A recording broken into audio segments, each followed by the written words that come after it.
तो भाई सब क्या हाल चाल है भाई साहब। ज़िंदगी तो बहुत ज़्यादा रफ एंड टफ चल रही है, लेकिन जैसे चल रहा है भाई साहब अच्छा है, कोई बात नहीं। बेसिकली कल तो हम वीडियो अपलोड नहीं कर पाए भाई साहब, क्या ही बताऊँ। मेरा फ़ोन का जो बैटरी है ना भाई साहब, 4 साल का फ़ोन हो गया ये, और इसकी बैटरी जो है वो ऑलमोस्ट ख़त्म ही है। सर्विस का ऑप्शन आ चुका है, शायद 64% के आसपास बैटरी परसेंटेज आ चुका है। आईफोन 13 है और ऑलमोस्ट 4 साल मैंने इसको इस्तेमाल करा है, और इसकी बैटरी परसेंट 64% है। सर्विस लिखा आ रहा है भाई साहब, लेकिन है कि कल कल मैं देख रहा था इसका बैटरी चेंज करने का देख रहा था, तो देखा कि भाई सब 9,000 रुपया की बैटरी है इसकी।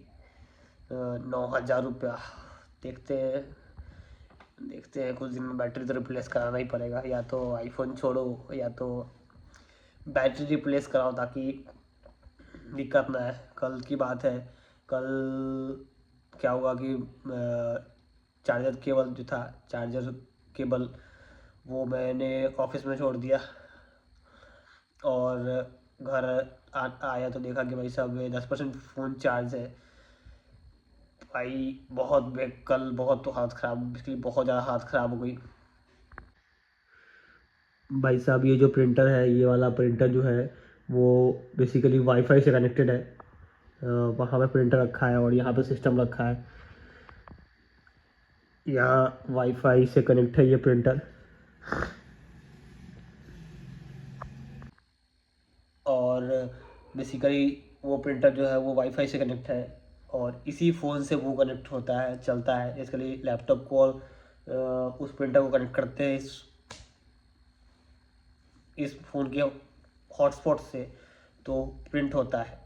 और बेसिकली ये फ़ोन बंद हो गया कल भाई साहब। कैसे कैसे कितना जुगाड़ बिठाने के बाद वो प्रिंटर चला, कैसे कितना जुगाड़ कट करने के बाद, क्योंकि भाई साहब वहाँ पर प्रिंटर सेटअप किया हुआ है, उसको यहाँ उठा के या लैपटॉप उठा के ले जाना पॉसिबल नहीं है। ये लैपटॉप भी बहुत बेहतर है, अगर इसको उठाओगे आप तो ये चलना बंद हो जाएगा, इसका स्क्रीन ब्लैंक हो जाएगा। पता नहीं कुछ इसमें दिक्कत है, पता नहीं क्या ही दिक्कत है, तो इसको भी एक बार दिखवाना है। लैपटॉप तो बहुत बेहतर था, है भी। प्रोसेसर बहुत बेहतर है, i5 है, और गेमिंग लैपटॉप है। इसके लिए 1650 Ti का इसमें ग्राफिक कार्ड भी लगा है। लैपटॉप तो हैवी है, लेकिन है कि इसमें कुछ दिक्कत है, पता नहीं भाई, बहुत लंबी कहानी है। इस बार एक बार क्या हुआ ना कि इसका डिस्प्ले में कुछ दिक्कत था, कुछ सेंसर का इशू था। तो मैंने डिस्प्ले चेंज करवाया इसका, तो इसमें 60 हर्ट्ज का डिस्प्ले लगा था, और वो जो आया डेल की तरफ से वो 120 हर्ट्ज का डिस्प्ले लगा चला गया इसमें। तो पता नहीं शायद उसकी वजह से या किसकी वजह से दिक्कत आना शुरू हो गई इसमें। इसको उठाओगे आप तो ये लैपटॉप का डिस्प्ले ब्लैंक हो जाएगा। तो इसी वजह से मैं इसको कभी उठाता नहीं, ऐसे ही एक जगह रख के इसको यूज़ करता हूँ। तो भाई फ़ोन बंद हो गया मेरा। कैसे कैसे मैंने कल प्रिंट करा कुछ, जो चार पाँच ऑर्डर थे कल, तो काम तो मेरा चल गया। मेरे पास एक दो केबल भी है फ़ोन का, लेकिन वो फ़ोन का केबल मिला ही नहीं, कहाँ रखा है पता नहीं। कभी मैंने यूज़ नहीं किया, एक ही केबल मैं यूज़ करता हूँ। तो भाई साहब ये सिंगल साइड प्रिंट हो चुका है। अभी इसको हम डबल साइड प्रिंट करना स्टार्ट करेंगे, कमांड देंगे अभी।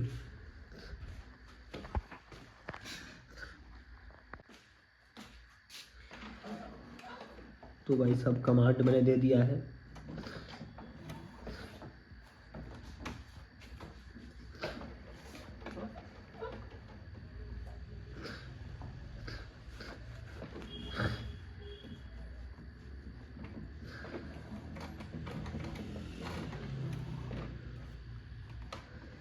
थोड़ा सा ये प्रिंटर बेसिकली क्या होता है ना कि पीछे से जब प्रिंट करता है तो बहुत स्लो प्रिंट करता है। वही है कि अगर आगे से मैं लगाऊं पेपर, यहाँ पे पेपर लगता है इसका, और तो यहाँ से पेपर जल्दी जल्दी उठाता है। लेकिन है कि आगे से ये प्रिंट होता ही नहीं, क्योंकि 100 GSM पेपर है वो, तो आगे से प्रिंट होने में दिक्कत आती है।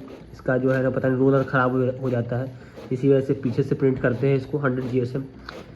तो ये प्रिंट होता है लेकिन थोड़ा सा स्लो होता है, पीछे से स्लो होता है, आगे से बहुत फास्ट होता है। खट खट खट खट पेज उठाता है आगे से। थोड़ा सा ना उठाने में टाइम लगता है। अभी देखो कितना टाइम लेगा उठाने में। थोड़ा सा सोचेगा समझेगा पेपर तब उठाएगा। देखो कितना टाइम लेता है।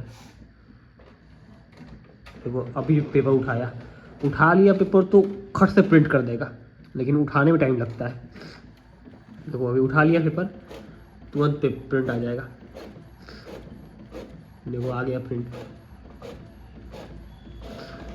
देखो उठाने में टाइम लेगा, अभी उठाएगा पेपर। 3 4 5 6 7 8 9 10 11 12 13 14। अभी देखो पेपर उठा रहा है। 14 12 13 सेकेंड लग लेता है पेपर उठाने में। देखो उठा लिया तो तुरंत प्रिंट कर देगा। 3 सेकेंड में 4 सेकेंड में प्रिंट कर देता है।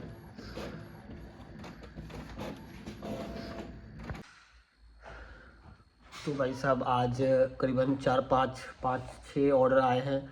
5 के आसपास ऑर्डर अमेज़न पे है और 2 पहले का ही ऑर्डर फ्लिपकार्ट पे है। भाई साहब कुछ काम हल्का हो गया इधर।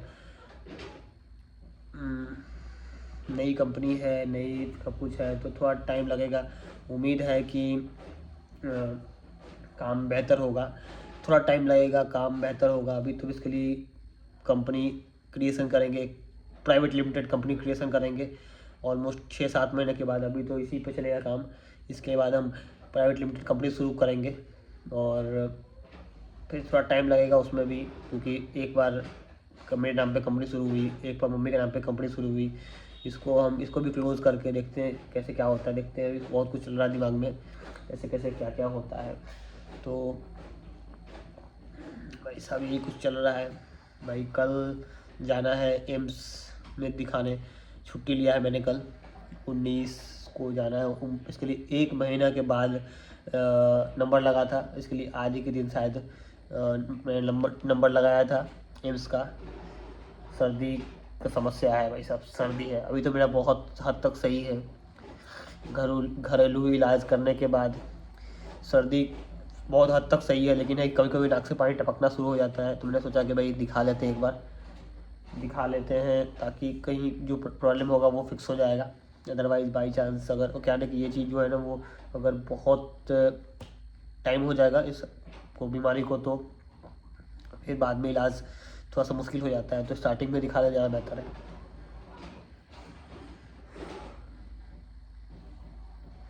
भाई सब कल सुबह 10 बजे ही बुलाया है एम्स में। भाई वही है कि हम सुबह कैसे जा पाएंगे। इसके लिए ऑफिस के अलावा सुबह उठना मेरे लिए बहुत मुश्किल है। ऑफिस चला जाता भाई साहब, बहुत बड़ी बात है। सुबह उठ के ऑफिस ही जाना बहुत बड़ी बात होती है। वही चल जाते हैं, बहुत मेहरबानी। अदरवाइज़ अगर छुट्टी हो तो भाई 12 1 बजे से पहले तो उठना मुश्किल ही है भाई साहब। देखो पता नहीं कैसे जाते हैं, जाना तो पड़ेगा ही, क्योंकि भाई 1 महीने के बाद नंबर लगा है एम्स में। तो जाकर दिखा लेते एक बार, ज़्यादा बेहतर है। भाई पता नहीं भाई साहब कैसे जाएंगे। कल सुबह 7 बजे के आसपास यहाँ से निकलना पड़ेगा, तभी 1 1.5 घंटा में वहाँ पहुँचेंगे। और फिर कितना टाइम लगता है एम्स में दिखाने में,